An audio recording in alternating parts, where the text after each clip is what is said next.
Hello, this is Dread, and in today's video topic, we're going to be going over last Epoch and the multiplayer patch, and my experiences with it with Holy Trail Javelin Void Knight. Yes, this is the build that I season started. It took about 4 hours for me to get into the servers, but after that, I was able to finally get all the way from level 1 to Empowereds in like just a few hours, and it was really fun. Holy Trail Javelin is really strong, and when you put it on a Void Knight and you give it extra cooldown that it never had before, it's amazing. My lunge already at 2 seconds worth of cooldown, and my javelin's at 1.7 seconds, and that's without adjudicator. So I'm suggesting and hoping that it's going to be getting to like 1.5 seconds cooldown, and that allows you to lay a lot of javelins on the same target and deal a lot more single target than you used to with this build, and it's definitely carried me. One of the strongest one of the strongest things about this build was I took a level 1 character, a friend of mine, and I essentially boosted and leveled him all the way to level 60 on my way to empowered monoliths without too much difficulty. And if you don't know why that's crazy, is because everything's going to get 70% more health the entire time that I was carrying the person, right? So like this build was doing double the amount of work and still going strong. So Holy Charge Javelin, yeah, very strong build. For other things about the patch, exalteds are raining like candy in Empowereds. I've been getting an exalted at least like 2 to 3 exalteds per monolith and empowered monoliths, so that's been really fun being able to get a bunch of those. Obviously, might not exactly be what I want, but it'll be something what I want for the future, right? And for the multiplayer itself, it's really smooth now. Hopping into a party with someone and like wanting to play with them and stuff like that, very easy to do, very easy to hop in. I only had minimal bugs with that.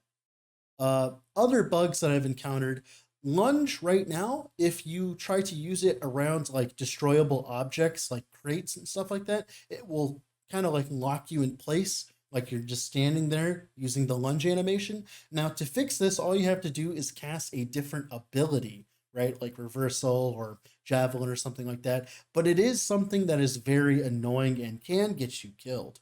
So, of course, watch out for that. Also, as well, the node that gives you an extra charge for lunge, the one that I really want to be using, uh, it makes it so you consume both charges at once and you don't actually get a second lunge right now. So we're hoping for that bug to be fixed as well. So this build even has more power. Now you must be wondering, in my starter video, I actually was using Abyssal Echoes instead of Sigils. That's because Abyssal Echoes gives like 20% more damage and a bunch of healing. Well, I kind of realized early on I didn't really have the mana regen to support Abyssal Echoes, so I just went with Sigils on kill with just some healing effect and all that. But eventually I plan swapping on over to Abyssal Echoes once I feel like as though I have enough damage, which early on I felt like I didn't, mainly because I was carrying essentially one person extra's dead weight because I was carrying someone, and I also did not have any healing effect idols, which is a large majority of your base damage with this kind of build, because you get like about, I think it's like 60 times, so it's like 320% of like all of your healing effect out of 1,000 from your idols or something like that. That's a very large chunk of your damage, and it's a very large chunk of damage early on. Right now I'm about like 650% healing effect, so having those items was very nice. Yeah, overall been a wonderful build. Let's go in game so I can talk about stuff, shall we? All right, here we are in game with the character. One thing I'd like to let you know that there's no way for me to actually import my current character's gear or skills or anything like that to a planner, and I don't plan on filling out a planner, so pay attention if you want to see what I changed with the build so far. Also, as well, as you can tell, we're in the new end of time. It looks beautiful, doesn't it? I really like the new end of time. I think it's great. So this is my character, Dread, of course. Uh, Void Knight level 81. We finally got to Empowereds and we did our first empowered boss, right? I got my Spell Leech Blessing and I got my atrophies from that, which is great because that means now all I got to do is go do all of my other blessings, which is great. So let's talk about the skills overall. Javelin, I didn't change it at all. Javelin is exactly the same as it was in the video, which is wonderful. Lunge, I didn't change it at all. I did not grab double strike.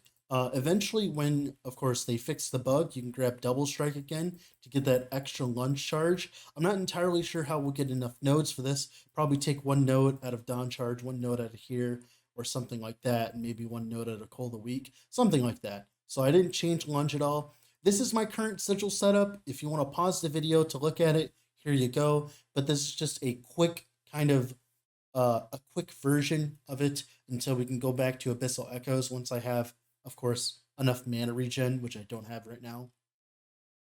But if you want to just continue with the sigil setup, it's pretty easy to maintain. It doesn't cost that much mana to maintain. It's not that big of a deal. While clearing, you just get a bunch of extra damage and you get a bunch of extra healing effects. So you can't really complain about it, to be honest. So overall, the sigil setup is still good, even without the extra armor on it. So that shows you how strong sigils is, right? Anomaly didn't change a single thing, and same thing with reversal. One thing I like to mention, we thought reversal was going to get nerfed. Reversal got buffed, at least in terms of the buff version. What do I mean by that? This is the version where we completely ignore the mana and the HP, and we only utilize it for buffs. So right now, we're taking the 60% increased damage over time taken from time rifts, and then 30% increased damage taken from Harbinger of Dust. That's 90% increased damage taken, and then that gets applied twice because of the void rifts here. So it's actually 180% increased damage taken with all of this extra cooldown, all of it from my gear and all that. It's great. Just spam it on a boss. It's wonderful.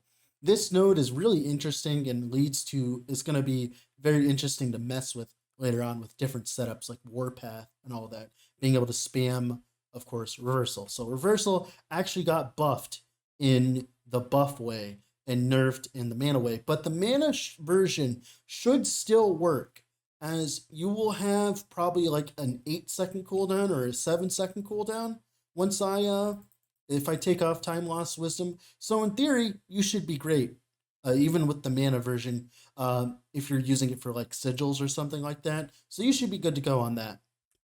Now for gearing, I didn't really change much in terms of gearing. I'm mainly went for healing effectiveness idols. I have an Echo idol because I don't have anything else to put in here. A bunch of res idols. I have vitality, Echo stuff, armor, stuff like that. Healing effectiveness, elemental damage. Oh boy, what's up, Arceus? How's it going? Thanks for the cameo. He's that's funny. All right, continuing on. We got the Echo skill damage. We got the vitality. The Echo stuff works really strong because we have a 40% chance to echo. One thing about the echo chance, it seems, is it will actually target enemies now. Before, when you echoed something, it just echoed in the same spot. But now it seems like the echo will actually go out of its way to target enemies, right? So if I shoot enemies over here and they die, and I have enemies coming over here, the echo will actually shoot over here. Kind of gives you the kind of vibes that a Mirage Archer would give, which is really cool, and which makes the echoes really good while clearing, as it kind of just helps you clear. Of course, with the Pole Sword, we just have attack speed, damage over time. I've been using all of my runes of Ascendance on Judicators. I was trying to get Judicator, but I haven't gotten a single Judicator, so rip. We're still working towards that. Rings, like same garbage. Opal rings are really strong for a lot of different builds, so opal rings are cool, especially for this build where we're addicted to cooldown. Also as well, I got a really decent belt with mana regen, HP, cooldown, recovery speed. You can roll up to 20% tier 5. Same thing with the boots. I got really lucky with this pair of boots. Wonderful pair of boots. I wouldn't ask for anything else. Right now, it's absolutely wonderful. My relic is absolutely terrible. Then my gloves, of course, is atrophy. My passives, that will be in a link down below. The starter video, that will have a link to the planner that I use my passives for. So I'm just going to flash them here. Here's the passives here. Here's the passives here. Here's the passives here. If you want more of a breakdown of why I did this, I'll leave a link down below for that. Yeah, that's pretty much it for the video overall. I'm really enjoying this patch so far. I'm really hyped for it. Now that they finally fix all the server shenanigans, everyone's having a blast, and I hope you guys are having a blast too. Please let me know what you guys are doing down below. Bye.